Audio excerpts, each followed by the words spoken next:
Hello बच्चों, कैसे हैं आप सब।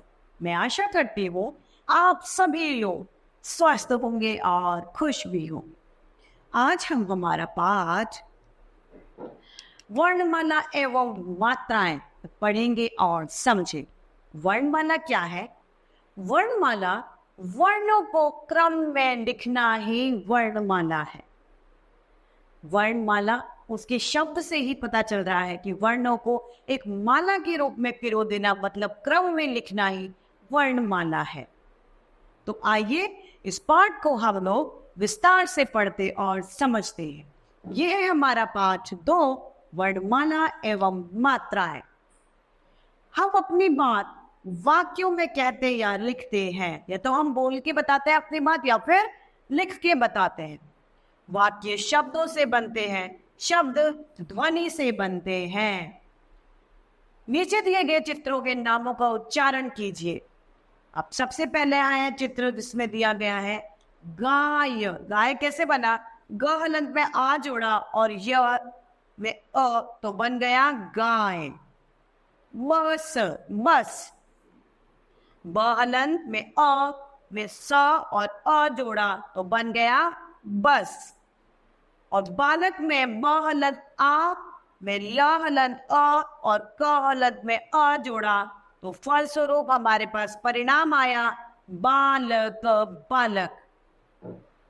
उपयुक्त शब्द विभिन्न ध्वनियों के मेल से बने हैं। ध्वनियां सबसे छोटी ध्वनियां हैं। ये ध्वनियां कैसी है? सबसे छोटी ध्वनि। इनके और खंड नहीं किए जा सकते, मतलब खंड मतलब टुकड़े। इनके और ज्यादा अब टुकड़े नहीं कर सकते। तो वह छोटी से छोटी ध्वनि जिसके टुकड़े नहीं किए जाते वे वर्ण या अक्षर कहलाते हैं। अक्षर जब हम मुख से बोलते हैं वे अक्षर है, और उन्हीं अक्षरों को जब हम लिखित रूप में लाते हैं, लिखते हैं, तो वे वर्ण कहलाते हैं। अब हम वर्णमाला को देखते हैं। निश्चित क्रम में वर्णों के समूह को वर्णमाला कहा जाता है। वर्णमाला को 2 भागों में बांटा गया है। पहला स्वर, दूसरा व्यंजन। स्वर है अ आ, इ ई, उ ऊ, ए आई, ओ और आओ। ये स्वर है। इसके अलावा अयोगवाह में आते हैं अंग और अ। ये दोनों अयोगवाह में गिने जाते हैं। अब है व्यंजन। स्वरों की कुल संख्या हमारे पास में 11 होती है, और व्यंजनों की संख्या हमारे पास कुल 33 यानी 33 होती है। अब व्यंजन कौन से हैं? क ख ग घ ड़, च छ ज झ ड़, ट ठ ड ढ ण, त थ द ध न, प फ ब भ म, य र ल व, श श छ ह। और ये 4 संयुक्त व्यंजन में आते हैं। क्षत्रज्ञ। संयुक्त व्यंजन जो 2 व्यंजनों से मिलकर बने हैं, 2 व्यंजनों के मेल से बने हैं, तो वे संयुक्त व्यंजन कहलाते हैं। संयुक्त व्यंजन की संख्या 4 होती है। अब है वर्णों के प्रकार। वर्ण 2 प्रकार के हैं, स्वर और व्यंजन। स्वर जो ध्वनियां बिना किसी सहायता के बोली जाती है, उनका उच्चारण हम बिना किसी सहायता से करते हैं, वे स्वर कहलाते हैं। इन स्वरों की संख्या 11 होती है। अ आ, इ ई, उ ऊ, रे, ए आई और ओ औ। उच्चारण के आधार पर स्वर 2 प्रकार के होते हैं। पहला ह्रस्व स्वर, दूसरा दीर्घ स्वर। ह्रस्व स्वर क्या है? जिनके हम उच्चारण में छोटा उच्चारण किया जाता है, जिनको बोलने में हमें कम समय लगता है, जैसे अ, इ, उ, ये सभी, और रि, ये सभी हमारे ह्रस्व स्वर हैं जिनके उच्चारण में हमें कम समय लगता है। दूसरा है दीर्घ स्वर। दीर्घ स्वर क्या है? दीर्घ स्वर जिसको हमें बोलने में सामान्य से थोड़ा सा ज्यादा समय लगता है, वे दीर्घ स्वर है। उदाहरण है आ, ई, ओ, औ, अं, ए, ऐ, ये सभी जो है दीर्घ स्वर कहलाते हैं। अब है व्यंजन। व्यंजन बिना किसी स्वर के नहीं बोले जाते। इन सभी में स्वरों को जोड़ा जाता है। वर्ण स्वरों की सहायता से जो बोले जाते हैं वे व्यंजन कहलाते हैं। हिंदी में वर्णमाला में 33 व्यंजन होते हैं। प ख ग घ ङ च छ ज झ ण ट ठ ड ढ ण त थ द ध न प फ ब भ म य र ल व और श श श ह, जिसमें य र ल व अंतस्थ व्यंजन है और श श श ह ऊष्म व्यंजन में आते हैं। संयुक्त व्यंजन यानी मिलकर बने हुए व्यंजन।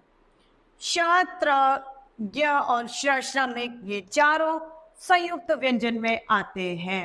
श बना है क हलंत और श से मिलकर बना श, क्षत्रिय। त हलंत और र से बना है त्र, त्रिशूल। ज हलंत और य से बना है ज्ञ, ज्ञानी। और श और र से मिलकर बना है श्रमिक। ये सभी संयुक्त व्यंजन के उदाहरण हैं, मतलब जो व्यंजन मिलकर बने हैं उनका उदाहरण है। द्वैत व्यंजन, जब एक व्यंजन ध्वनि अपने जैसी ही अन्य ध्वनि से संयुक्त होती है वो द्वित्व व्यंजन कहलाते हैं। जैसे म हलंत और म बन गया मम। इसका उदाहरण है चम्मच। प हलंत और पप तो चप्पर, इसका उदाहरण है। अनुस्वार और अनुनासिका, जब किसी वर्ण का उच्चारण करते समय हवा केवल नाक से निकलती है तो वह ध्वनि अनुस्वार कहलाती है, जिसका चिन्ह एक बिंदी की आकार का होता है। यह व्यंजनों के ऊपर लगाई जाती है। अनुस्वार ध्वनि वाले शब्द कुछ हैं, जैसे कंधा, सुंदर, गंगा, चंदा, पंखा, नंगा, ये सभी अनुस्वार के उदाहरण है। अनुनासिका, जिसे हम चंद्र बिंदु भी बच्चों कहते हैं। अनुनासिका ध्वनि नाक और मुख की सहायता से बोली जाती है। किससे? नाक और मुंह से। इसका चिन्ह चंद्र बिंदु के आकार का इस तरीके का होता है, इसे चंद्र बिंदु भी कहते हैं। अनुनासिका ध्वनि वाले शब्द के उदाहरण है आंख, मुंह, चांद, कांच, कुआं, मूछ, चांदी इत्यादि। यहाँ याद रखने की बात यह है कि जब किसी वर्ण पर कोई मात्रा होती है तो चंद्र बिंदु के स्थान पर अनुस्वार का ही प्रयोग करते हैं। जैसे मैं, ईंधन, इनमें सभी में अनुस्वार का ही प्रयोग किया गया है। अब है विसर्ग। संस्कृत से हिंदी में आए कुछ शब्दों के साथ विसर्ग की मात्रा जो कि दो बिंदु की जैसे लगाई जाती है लगाया जाता है। इसे व्यंजन के पीछे लगाया जाता है और इसकी ध्वनि में हल्का सा ह का उच्चारण निकलता है। अपने मूल रूप में प्रयोग किए जाते हैं मात्रा, परंतु जब वे व्यंजनों के साथ मिलकर प्रयुक्त होते हैं तो उनका रूप कुछ बदल जाता है। जैसे गई, रईस, नौला, आम शब्द आदि मूल रूप में है, परंतु गी, नू और दा में वे बदले हुए हैं। अब मात्रा की परिभाषा क्या है? स्वरों का बदला हुआ रूप जो व्यंजनों के साथ मिलता है वे मात्रा कहलाते हैं। स्वरों का वह रूप जो बदला हुआ है वे सभी मात्राएं कहलाती हैं।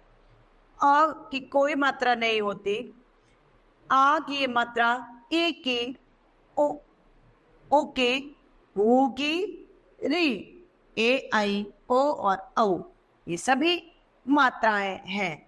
यह याद रखने योग्य बात है, अ की अलग से कोई मात्रा नहीं होती। सब व्यंजनों का उच्चारण अ की सहायता से ही होता है। बिना अ की सहायता के किसी भी व्यंजन का उच्चारण हम नहीं कर सकते। दूसरा यह है, व्यंजन में अ के न रहने पर व्यंजन हलंत या अर्धाक्षर हो जाता है। अगर हम उसमें अ नहीं लगाते तो वो आधा हो जाएगा या फिर उसमें हमें हलंत का प्रयोग करना पड़ जाता है। यहां हमने सीखा है वर्ण भाषा की सबसे छोटी इकाई है। दूसरा, निश्चित क्रम में वर्णों के समूह को लिखना ही वर्णमाला है। तीसरा, जो ध्वनियां बिना किसी सहायता के उच्चारित की जाती है वे स्वर कहलाती हैं। चौथा, जो वर्ण स्वरों की सहायता से बोले जाते हैं उन्हें हम व्यंजन कहते हैं। पांचवा, व्यंजनों के साथ जुड़ने पर स्वरों का बदला हुआ रूप ही मात्रा कहलाता है। तो इस तरीके से हमारा यह पाठ समाप्त होता है। मैं आशा करती हूँ आप सभी लोगों को यह पाठ भले भांति रूप से समझ में आया होगा। आज के लिए इतना ही, फिर मिलते हैं। धन्यवाद।